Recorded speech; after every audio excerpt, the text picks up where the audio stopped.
Buenas tardes, señoras y señores. Estamos en una emisión más de Hugo Portillo Podcast. Hoy es lunes 27 de octubre del año 2025 y ahora mismo son las 18 horas y 21 minutos. Temperaturas: en Asunción tenemos 26 grados, en Ciudad del Este 26 grados, en Encarnación 27 grados y en Filadelfia, Chaco Paraguayo 26 grados. Bueno, empezamos temas locales. De hecho, no tuvo mucha trascendencia. Fiscal General del Estado que está con un problema familiar y que no corre la causa o corre o lo que sea, que también usó supuestamente médicos del Ministerio Público y que eso es tráfico de influencia, lesión de confianza, etcétera, etcétera, etcétera, etcétera. La señora en cuestión es Carolina Palacios. La verdad que no la ubico, ¿verdad? Creo que no la ubico. Pero ella es supuestamente, no sé qué, es fiscal, funcionaria del Ministerio Público, es de una, de, de la Asociación de Fiscales o un sindicato ahí de funcionarios del Ministerio Público.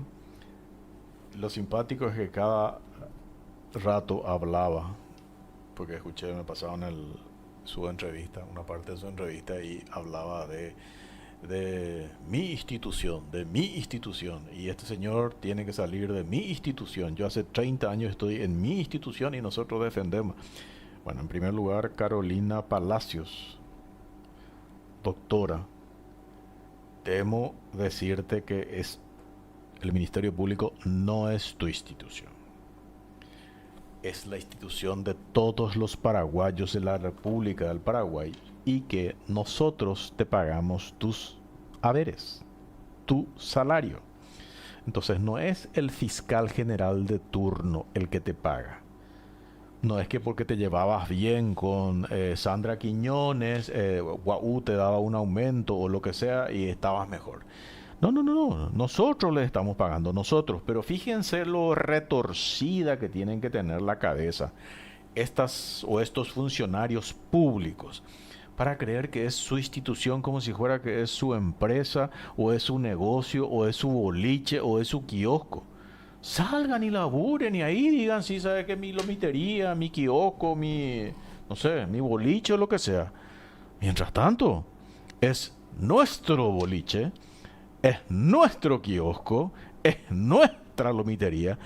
Y en este caso estamos hablando de nuestro Ministerio Público, de todos los paraguayos, porque nosotros le pagamos a ustedes sus haberes.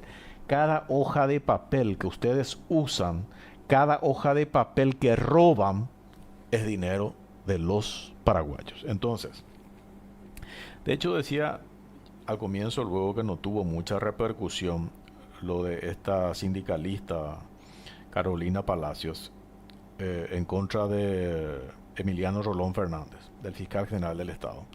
Porque se nota que no es una denuncia genuina ni que está preocupada por la cuestión de violencia intrafamiliar o femenina o de menores o lo que sea. Simplemente es una oportunista esta señora que trata de explotar un caso familiar, probablemente, de Emiliano Rolón, que ni siquiera le afecta a él directamente, sino estamos hablando del hijo de Emiliano Rolón, y trata de, nada, de hacerse de algunos créditos políticos con eso y tratar de desgastar su figura. Emiliano Rolón tiene sus propios pecados para estar otra vez cargando con los pecados de su hijo.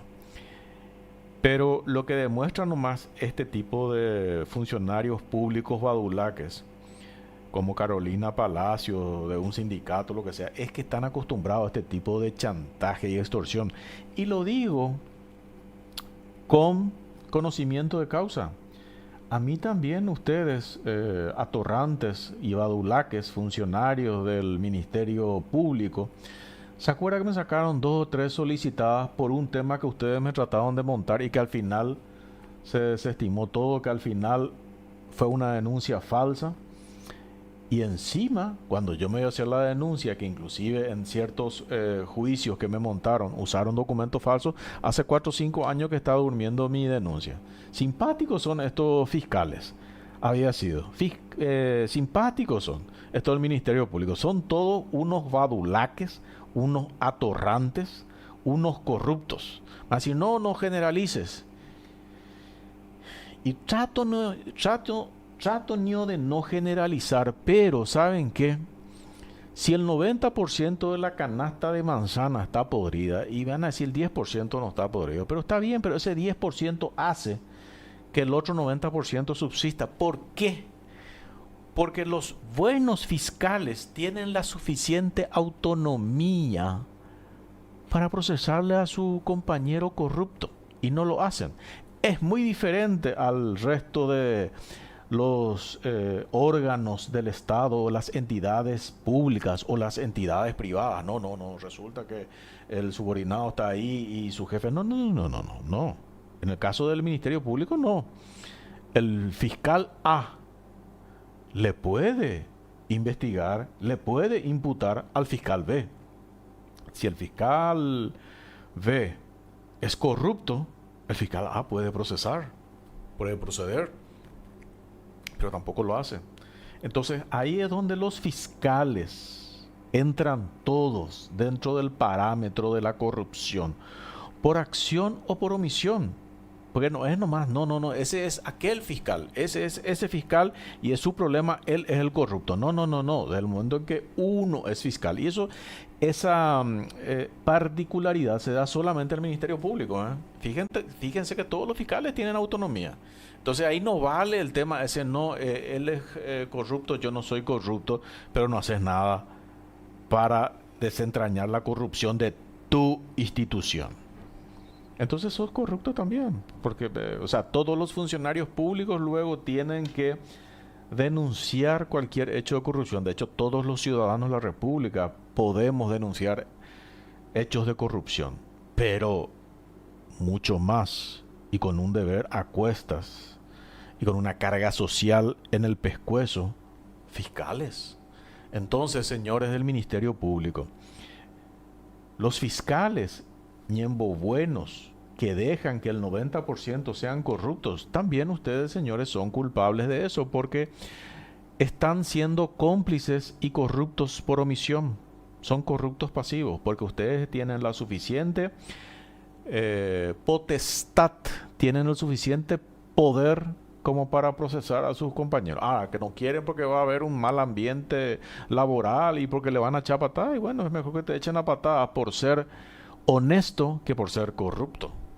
Así nomás sencillo es. Entonces, buen dilema es el que se vive en el Ministerio Público, que es donde empieza todos los trancones de corrupción en nuestro país. Porque el Ministerio Público, hoy ya dije varias veces, es el murallón entre la ciudadanía y la justicia. Porque la Constitución dice que todos los ciudadanos pueden acceder, deben acceder a la justicia, pero hay un murallón que se creó ahí, arbitraria y ficticiamente, que es el Ministerio Público. Ellos deciden, no, este caso pasa, este caso no pasa. Entonces, ya dije varias veces que se implemente la querella autónoma, que directamente los ciudadanos de la calle vayamos directamente al Poder Judicial sin depender de un fiscal corrupto, de un fiscal que te aprieta o para imputarte o para no imputarte. Esa nomás es la realidad. Y ahora, simplemente esta señora Carolina Palacios, que yo no la escuché en su momento hablar sobre los 5 años de corrupción de Sandra Quiñones. Yo no la escuché en su momento cuando sus compañeros corruptos, sinvergüenzas y badulaques me sacaban sendos comunicados diciendo cómo iba a ir el proceso dentro de la fiscalía en mi contra. Y estaba todo escrito lo que iban a hacer. Simpático, aún así no ganaron. Para que se den cuenta que son realmente badulaques y sinvergüenzas. Ahora, sí lo que pueden manejar es, claro, me congelan mi, no sé, contradenuncia o cómo llamarle, ¿verdad? Pero eso sí, está congelado hace 4 o 5 años. Así nomás sencillo.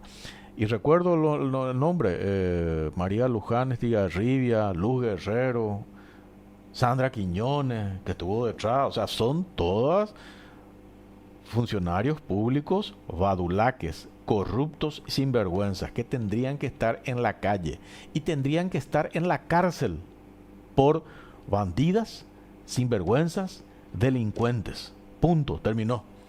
Y el antecedente está ahí a la vista. Cuando quieran investigar en serio, agarren los casos que llevaron adelante y vean cómo trataron de cocinar. Eso nomás es. Entonces, para mí este tema, más allá que es lamentable, este suceso familiar del hijo del fiscal general del Estado, y que el fiscal general del Estado tiene sus propios pecados de inoperancia. En este caso, esto que hace la señora Carolina Palacio, evidentemente es un manotazo de ahogado, simplemente una sinvergüencería, un oportunismo que trata de aprovecharse de un problema familiar para tirar agua a su molino, lo que sea. O sea, pero yo ni siquiera me tomé el atrevimiento luego ni la molestia de investigarle, porque a estos es increíble. Vos lo rascás un chiquitito y comenzás a investigarle y sale podredumbre a cacharrata, sale estiércol por doquier. Entonces, para mí no corre ese tema de Carolina Palacio, no tenés credibilidad. Los funcionarios del Ministerio Público no tienen credibilidad. La mayoría son corruptos activos y lastimosamente el resto son corruptos pasivos porque no hacen nada. Peaje y sé que el 100% hoy de los funcionarios del Ministerio Público son corruptos. Y creo que inclusive en su nota esa justo le menciona a otra badulaque, a Elida Favole, que era, no sé qué es lo que era encargada de prensa, no sé qué, Sandra Quiñones, ahora Ñembo es de transparencia y no sé qué cosa, y están toda la claque de los Favole también dando vueltas. Pero, nada, el Estado está así porque la ciudadanía de la calle no nos involucramos en política. Esa nomás es la cuestión. Entonces, y ahí vamos a pasar un ratito, porque de hecho es noticia también, lo que ocurrió en Argentina. Y fíjense que es interesante lo que ocurrió en Argentina. El repunte extraordinario que hizo Milei. Ciertamente Milei metió la pata con el tema este del escándalo de Libra, que no sé en qué porcentaje estará metido. Su hermana metió la pata con el tema del 3%. Su candidato, Spert, metió la pata, metió hasta el marote con el tema de este narcotráfico, tiene que estar en cana. Creo que el otro candidato también, que creo que logró entrar, Santilli o lo que sea, también tiene su pedigrí ahí, su prontuario. Pero los argentinos, fíjense, casi al mediodía había poquísima participación. Después dijeron, vayan a votar, métanse, involúcrense, sean responsables con su futuro, asuman la responsabilidad de lo que vaya a suceder. Y bueno, el mensaje de los argentinos fue interesante, porque dijeron, ok, no sé dónde este loco nos va a llevar, por mi ley digo, pero sé o sabemos dónde nos va a llevar el kirchnerismo. Y básicamente esa fue la lógica. Yo sé que acá entre ellos van a tratar de copiar, sobre todo por la dicotomía esta, o negro o blanco, el maniqueísmo, que tanto le gusta acá a los opositores, principalmente a Efraín Alegre, pero no funciona pues así acá.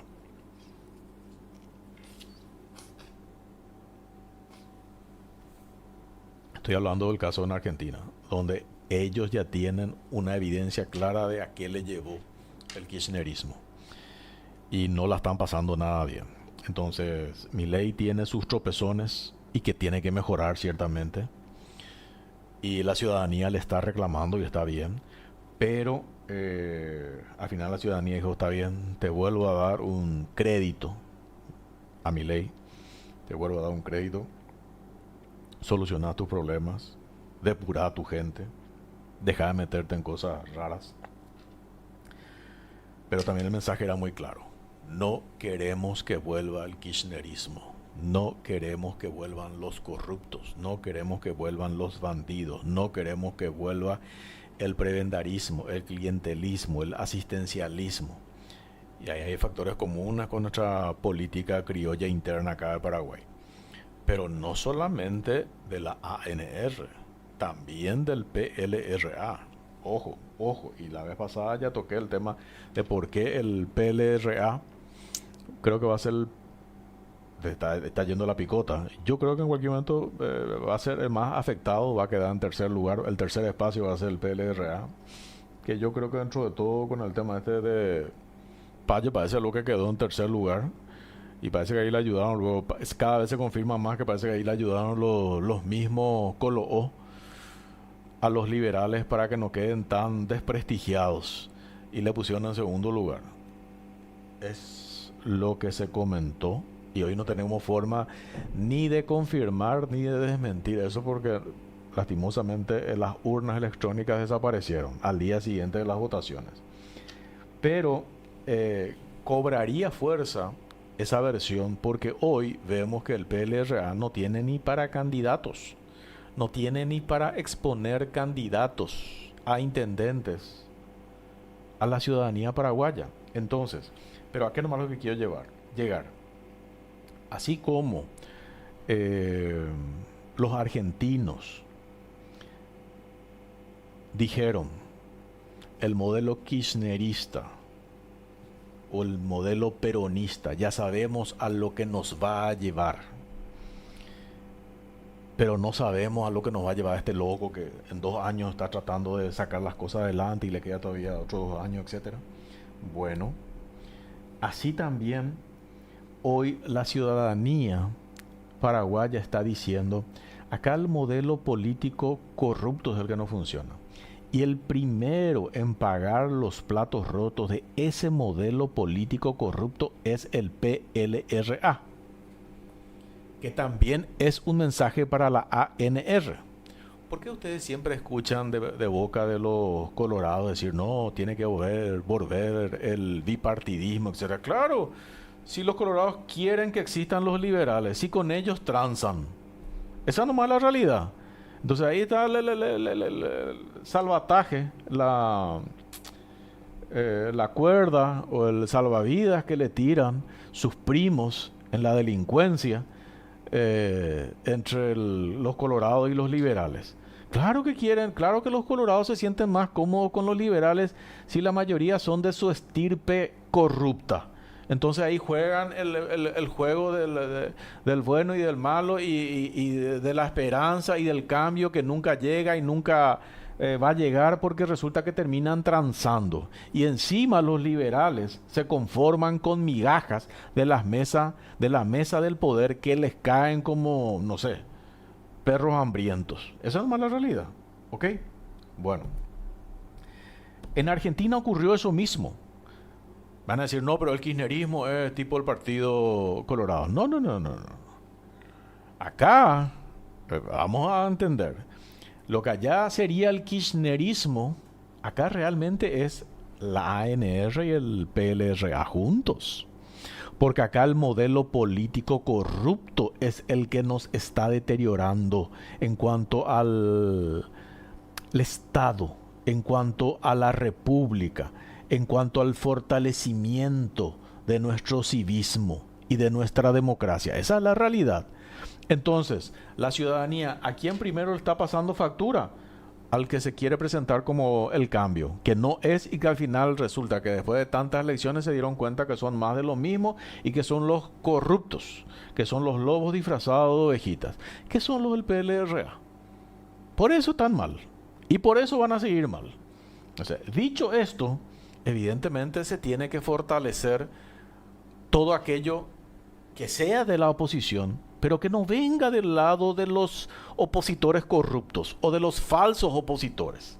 Esa nomás es la realidad. ¿Ok? Bueno, entonces Javier Milei hizo una repuntada impresionante. La ciudadanía argentina se expresó en contra del miedo de que ya sabe a dónde va el kirchnerismo y dijeron, no queremos eso. Esperemos que este loquito se enderece, que se calme, que baje 2 cambios y que se preocupe por el país.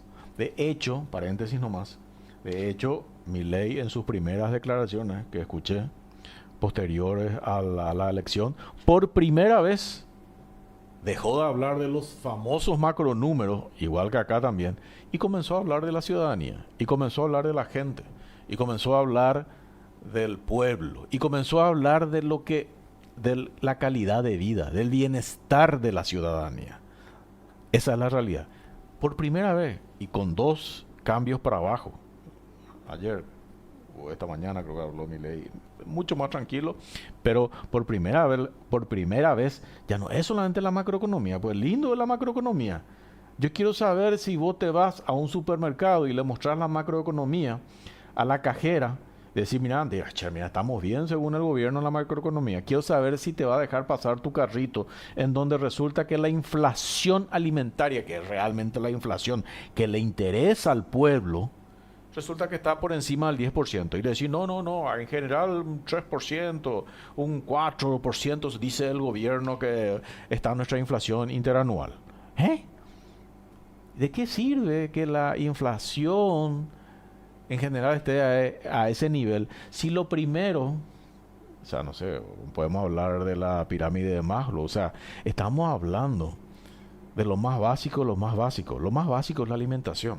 Y si la alimentación tiene una inflación del 10%, no me podés decir que el resto vale más que eso. A mí no me interesa si, no sé, que el Mercedes-Benz tuvo una inflación del 1% o no. Eso no interesa. Así no, pero forma parte del PIB. Sí, genial, pero eso no me interesa. A la gente le interesa lo que va a comprar de la despensa, del mercado, del supermercado, de lo que sea. Y resulta que esa inflación está a 10% o más.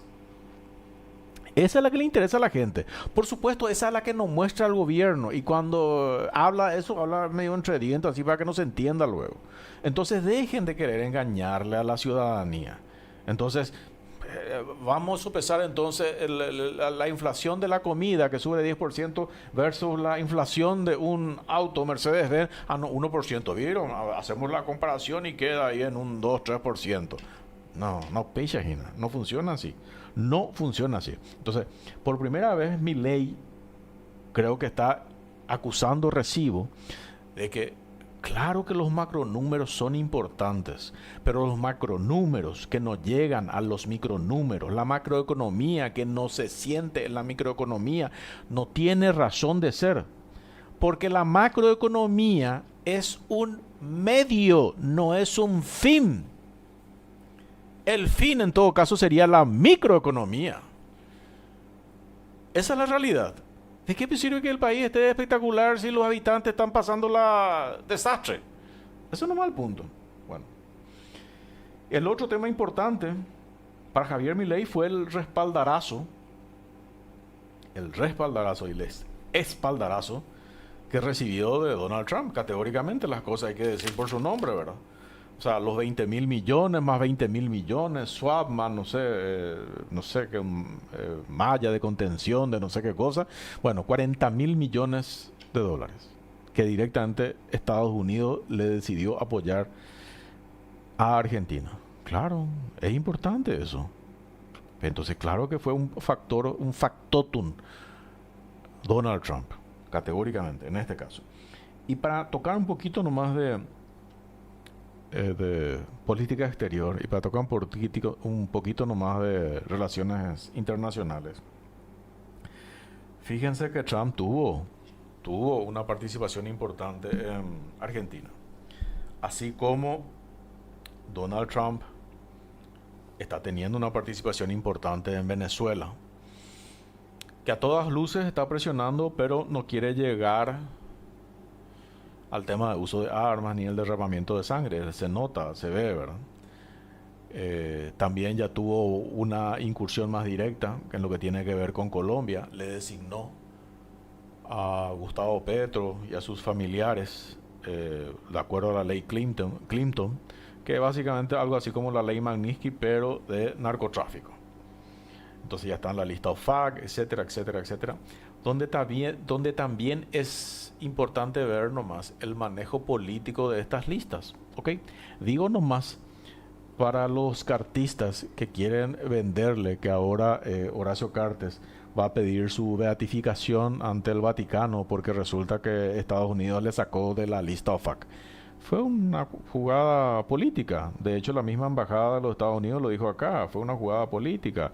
O esas sanciones ya no forman parte del espectro de la política exterior. Mentira. 2 semanas después aplican básicamente lo mismo a Gustavo Petro. Y 2 meses antes aplicaron exactamente lo mismo a Alexandre de Moraes. ¿Ok? En un tema de Brasil. ¿Ok? Bueno. Entonces, vamos a lo siguiente. Dentro del espectro internacional, Donald Trump se reunió para nerviosismo de los bolsonaristas, hay que decirlo, con Luis Ignacio da Lula. Luis Ignacio da Silva, Lula. Se reunió con el presidente de Brasil, Lula. ¿Ok? Y no le fue nada mal, ¿eh? No le fue nada mal a Brasil. Y coste que ustedes se darán cuenta y tienen en cuenta todo el trayecto de Estados Unidos y Brasil, que están encabronados por lo de Alexandre de Moraes, por el Superior Tribunal Federal, por la persecución a los derechos humanos, a la libertad de expresión, al tema del cierre de cuentas de redes sociales, etcétera, etcétera, etcétera. Ok. Coste que aplicó Trump, el mismo Trump aplicó las mismas sanciones que le liberó a Carter, la acaba de aplicar a Alexandre de Moraes. Pero Brasil, y hay que darle chapó, con la habilidad que le caracteriza, que yo creo que en algún programa ya lo dije, Itamaraty es otra cosa. Tiene un manejo de la diplomacia mundial de otro level. Y nos está demostrando. Lula nos expuso a una cuestión que en su momento probablemente hubiera terminado como Zelensky garroteado en la oficina oval, en el salón oval de la Casa Blanca, sino que se reunió ahora, hablaron y evidentemente Lula y los brasileros supieron llegar y plantearle a Donald Trump qué es lo que querés. Porque acuérdense que Estados Unidos le sancionó a Brasil, no solamente con el tema de Alexandre de Moraes, que es una cuestión política, sino también con sanciones económicas. 50% creo que le metió a Brasil. Pero Brasil, con su habilidad diplomática impresionante, básicamente le dice, ¿qué querés, Estados Unidos? Es más, yo te ofrezco lo siguiente. Como Brasil se está dando cuenta que no le está yendo bien a Donald Trump con la presión que está ejerciendo sobre Venezuela, porque Maduro no se mueve un ápice y un centímetro de ahí, sigue teniendo el apoyo de China, sigue teniendo el apoyo de Rusia, sigue teniendo el apoyo de Irán y están ahí por más de que está totalmente bloqueado. Entonces Lula le plantea, vamos a volver al manejo centenario. ¿Saben cuál era el manejo centenario? Estados Unidos se encargaba de Estados Unidos y del mundo, de manejar el mundo, y del patio trasero se encargaba Brasil. Brasil siempre fue el capataz del patio trasero. Una cuestión que con el paso del tiempo medio dejó de ser así. Y ahora creo que Brasil de vuelta y Estados Unidos claro que le viene bien que tenga un capataz para el patio trasero que le mantenga el patio trasero en orden y todo feliz y contento. Y por lo que veo Brasil parece que quiere reactivar esa política. De hecho, acuérdense, cuando se hizo el golpe de Estado acá en contra de Stroessner, ¿dónde se fue Stroessner? Se fue a Brasil, por supuesto. ¿Ok? Entonces, Brasil es un jugador de peso en todo lo que es Latinoamérica. Eso es categórico. Entonces, a lo que voy nomás es lo siguiente.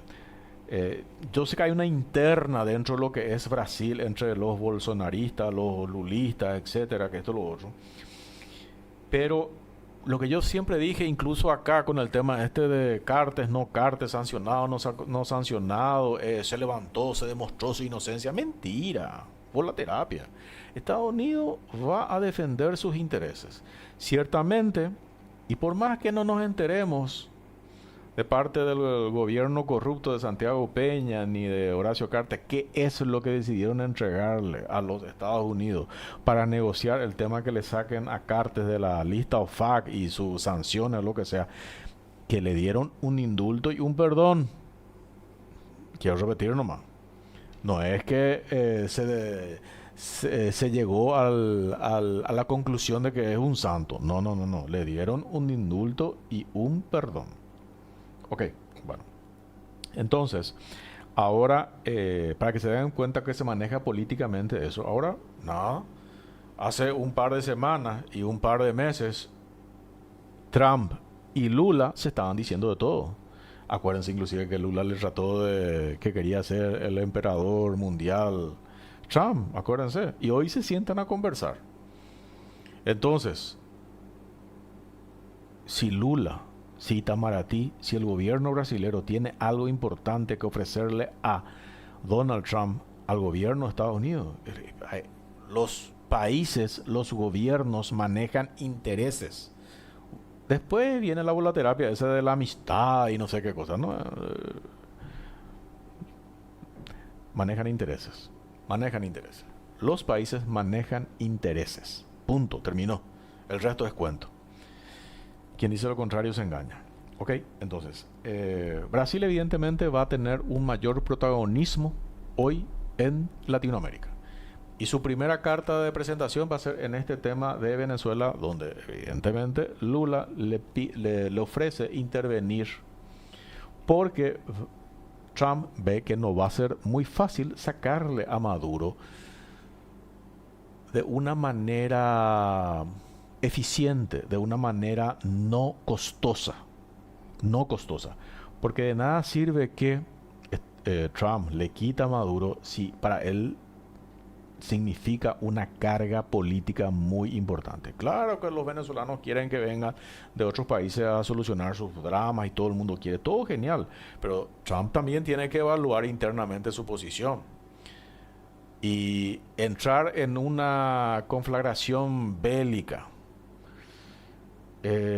complicada, que es cierto, lo va a destrozar Estados Unidos a Venezuela, pero con que le dañe un barco con que le dañe, con un misil de los tantos que tiene Venezuela, proveído por Irán, Rusia o China, lo que sea, bueno, va a tener una repercusión muy grande en Estados Unidos. Y Trump tiene que cuidar también su cocue ahí, en Estados Unidos, ¿ok? Entonces, acá tenemos entonces el tema del manejo de relaciones internacionales. Estados Unidos hoy es el factotum en las elecciones en Argentina. Y evidentemente ganó Milei en un alto porcentaje gracias al apoyo de Donald Trump. Esa es la realidad. Y gracias al apoyo de Estados Unidos. Brasil se acerca a Estados Unidos. Estados Unidos lo trata muy bien. Trump lo trató muy bien y aparentemente hablan de que nunca luego tuvieron que tener distanciamiento y que tienen que volver a las buenas relaciones, etcétera. Genial, perfecto. Esa es una mala noticia para los bolsonaristas, pero para los brasileños en general es importante porque eso va a arreglar su PAA económico, porque con esas tarifas que tienen, medio complicado salir adelante. También Estados Unidos visitó Japón, le visitó al emperador Naruhito. O sea, Estados Unidos está haciendo sus deberes a nivel internacional, marcando una agenda con el menor costo político posible para Donald Trump. Entonces, ¿Donald Trump le quiere sacar a Maduro? Categóricamente que sí. Pero él evalúa el costo político que va a tener. Costo político para él y el costo político para los Estados Unidos. Fíjense que vio que Gustavo Petro le estaba medio alentando a Maduro. ¡Pum! De entrada lo anuló a Petro con todas las sanciones de la OFAC, de la ley Clinton, que es parecida a la ley Magnitsky, pero vinculada más con cuestiones de narcotráfico. Y nada, con eso lo anula a Gustavo Petro, ¿ok? De querer apoyarlo a Maduro. Entonces sí juega bien sus fichas Donald Trump. Y en ese tren de cosas también evaluó acá en Paraguay. Pero un rato. Le tengo acá al Partido Colorado, le tienen acá a Carter. Del otro lado son un desbole generalizado, un desorden total, no se ponen de acuerdo. No, de momento le vamos a dar ahí una perlita, siempre y cuando nos rompan las pelotas Carter, le vamos a dar ahí un papelito que le vamos a indultar, le vamos a perdonar, que si macanea, le sacamos de vuelta el papelito, el indulto y el perdón, y de vuelta siguen todas las sanciones tal cual como están. Eso es lo que pasó. Y Trump está jugando muy bien sus cartas. También está jugando que ahora, visitando todos los por el Asia y compañía, pasó también por Qatar, etcétera, para reabastecerse, tiró sobre la mesa, bueno, listo, ya que estamos por la zona, ya que estamos por el barrio, che, puedo también visitarle si quiere Kim Jong-un, el líder de Corea del Norte, y vamos a ver si se da o no. Trump dijo, tiró, ya que estaba por el barrio y estaba por la zona, dijo, no, si quiere recibirme, no hay problema, yo me siento a conversar con quien sea. Pero fíjense lo que es, Estados Unidos negocia con Corea del Norte, conversa con Corea del Norte, conversa con China, le aprieta a Venezuela, le aprieta a Colombia, la aprieta y hoy está negociando con Brasil. Le aprieta a Irán y después que las cosas sigan ahí en paz, que Khomeini siga sin problema, que Israel no le toque, etcétera. O sea, y resulta que nosotros acá en Paraguay no podemos hablar con China, con República Popular China. No podemos hablar. Porque resulta que los cartistas se enojan porque resulta que parte de lo que pactaron para que se limpie el Cuatiaba y de Cartes es que no se le haga caso a China. Nosotros tenemos que hacer lo que nos conviene, señores. Nosotros tenemos que hacer lo que nos conviene. Porque Estados Unidos nos da cátedra y entiendo, ellos manejan sus intereses, no manejan nuestros intereses. Y está bien lo que ellos hacen, ya dije varias veces, está bien lo que hace Estados Unidos defendiéndose, está bien lo que hace Brasil defendiéndose. A nosotros lo que nos falta es ese patriotismo para defender la paraguayidad, lo que realmente nos conviene a los paraguayos. No lo que le conviene a un pelafustán corrupto, que resulta que para negociar su perdón ahí, que está ahí con chicle o con saliva, resulta que entregó no sabemos qué cosa de Paraguay. Eso nomás es el punto. Entonces, si vienen los traidores de su país a querer negociar con un patriota, el patriota va a negociar con el traidor del otro bando. Si eso le conviene al patriota de su bando, no sé si me explico. A Estados Unidos le conviene tener traidores en el resto del mundo, no en Estados Unidos, pero el resto del mundo sin problema. Entonces acá Paraguay es el que está fallando en su política exterior, Paraguay es el que está fallando en sus relaciones internacionales, Paraguay es el que no está defendiendo los intereses de los paraguayos. Esa es la realidad. Y a las pruebas me remito. Y Estados Unidos se va a enojar. No le va a gustar probablemente, pero no se va a enojar porque los paraguayos defiendan sus intereses. Brasil no le va a gustar, pero no se va a enojar porque el Paraguay defienda sus intereses. Es lo mismo que hacen ellos. Y tenemos que aprender esa virtud del patriotismo, esa virtud de la identidad nacional. Es lo que tenemos que aprender. Ya dije varias veces, de los estadounidenses, de los brasileros, de los japoneses, de los alemanes, de los ingleses. Ese sentido de pertenencia y defender su patria como debe lugar. Eso es lo que nos falta a nosotros. Nosotros somos todo que el embú, todo ahí, vemos dónde está para transar ahí nomás y se entregan entre todos. Bueno, listo. Ya se me fue el tiempo con ese tema de desarrollar un poco de política exterior. Simplemente pongo sobre la palestra lo que está haciendo Estados Unidos y lo que Estados Unidos le prohíbe a Paraguay que haga. Pero el problema no es que Estados Unidos le prohíba, el problema es que los paraguayos, o sea, estos cartistas corruptos, se fueron a negociar que parte de del Cuatiaba ahí para solucionar de Carte es que él iba a manejar el chiquero, la aldea paraguaya, para que nosotros no podamos hablar y nos quieran censurar a todos para que hablemos o no hablemos de China, para que se comiencen a investigar los aportes de China si es que hay. Genial, investiguen. Así como tienen que investigar si hay aporte o no hubo aporte de brasileros a elecciones, si no hubo aporte de taiwaneses a elecciones presidenciales, nada. Todo hay que, si no hubo aporte de israelíes a ciertas campañas. O sea, me explico. O sea, acá tenemos que investigar todo. O sea, ese tema del artículo 126 de la Constitución Nacional que te dice que no podés recibir instrucciones foráneas para tu manejo interno. Estoy de acuerdo con eso, pero eso se aplica tanto a los ONGeros como a los que no son ONGeros, o son partidos políticos, o son movimientos con más razón, porque son los que manejan más directamente lo que es gestión pública. Y nosotros no podemos estar pendientes de los intereses de países extranjeros, tenemos que estar pendientes de los intereses de los paraguayos. Entonces, esa vi muy al paso, no sé si es portada, no es portada, es noticia, no es noticia. Creo que La Nación del grupo de este Cartes ahora menciona, no, 38.000 extranjeros pidieron su radicación en Paraguay. Chapó, perfecto. ¿Cuántos paraguayos fueron desterrados de Paraguay? ¿Cuántos paraguayos fueron exiliados económicamente de Paraguay? Eso nos van a poner en perspectiva, porque si no está ocurriendo lo que ya dije que está ocurriendo. El Paraguay está exportando pobres a Argentina, a Estados Unidos y a España, y resulta que importamos clase media de Argentina y de Brasil principalmente. No pasa nada, no pasa nada, son bienvenidos. Simplemente que nosotros, los paraguayos, no podemos estar contentos echándole a paraguayos del Paraguay. Yo me parece genial la portada, esta es La Nación, sí, genial, 38.000 extranjeros que vienen y quieren ser paraguayos, genial.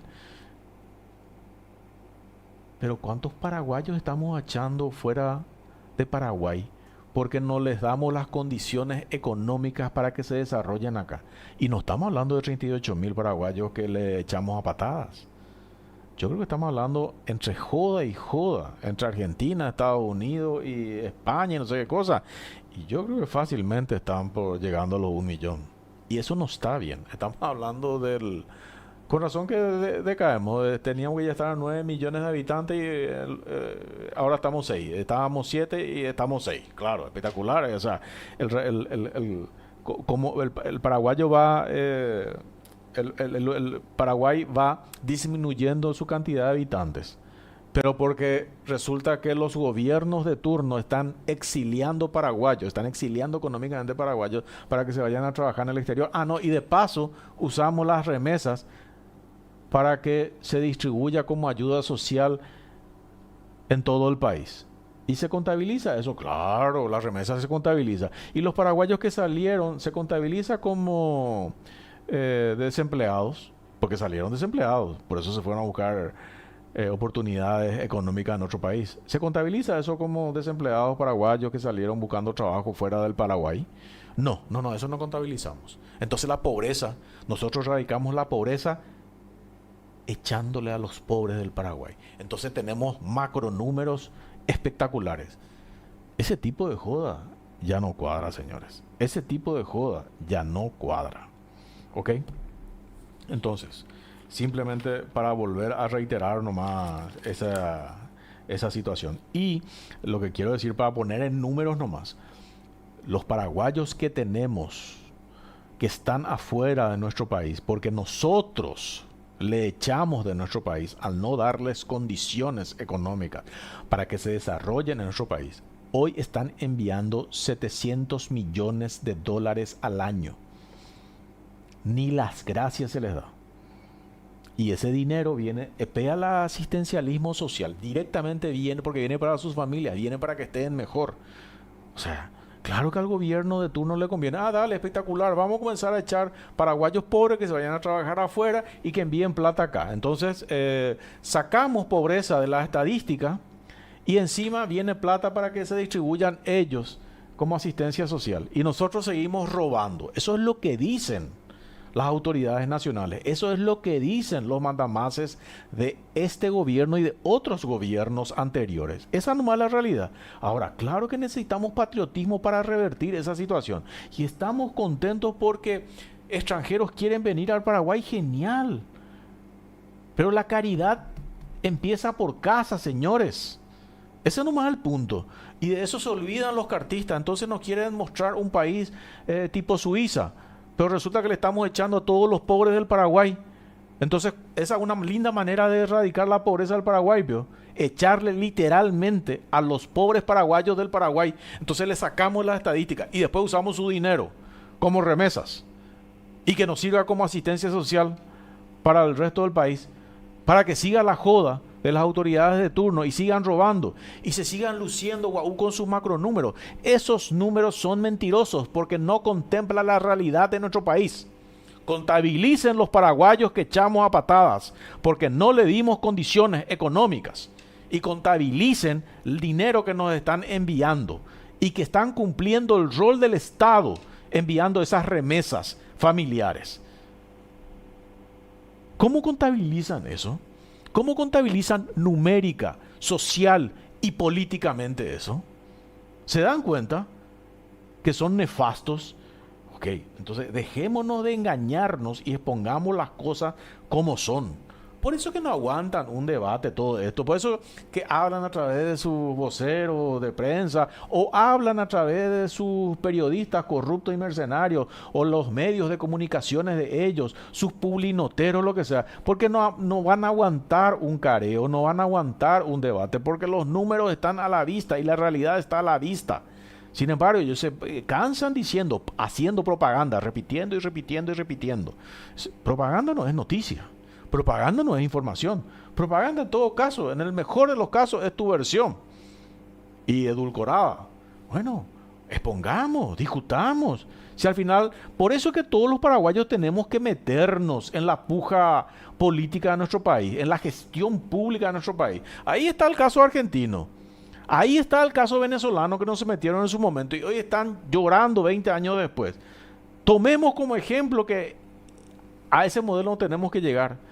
Ahí tenemos el caso cubano, 60 años o más. Tomemos como ejemplo, a eso no tenemos que llegar. Acá está el caso argentino, viraron sobre los 44 y medio. A eso no tenemos que llegar. Pero aprendamos, por Dios. Pero para eso tenemos que involucrarnos y tenemos que dejar de hacernos de las víctimas, de los achinyarangas. Porque al final resulta que mucha gente escribe por mensaje de texto en las diferentes plataformas, lo que sea, y te piden ayuda de lo que sea. Y está bien, todo es doloroso. Que está sin laburo, que está sin trabajo, que se cayó de la moto, que está enfermo, que esto, lo otro. Y todo el mundo te pide ayuda. Pero después cuando rasca un chiquitito y le preguntas, che, ¿y por quién votaste? Y te dicen, por lo mismo de siempre. Entonces, esperad un rato. Ustedes votan por su verdugo y después se pasan pidiéndole limosnas al resto de la ciudadanía. Eso está en manos de ustedes revertir, señores ciudadanos, señores compatriotas paraguayos. Entonces, hagan uso de su voto como tiene que ser. Equivóquense por ustedes mismos. Tomen el 100.000 o 200.000 o 500.000, pero ustedes equivóquense por ustedes mismos. Y pruébenla. Entonces por lo menos van a decir, ¿sabes que nos equivocamos por nuestra propia cuenta? Entonces, ¿saben qué va a hacer cuando asuman la responsabilidad y la rabia de equivocarse? Que la próxima van a tratar de no equivocarse. Esa es la diferencia. Bueno, nosotros regresamos en cualquier momento. Gracias por todo. Hasta luego.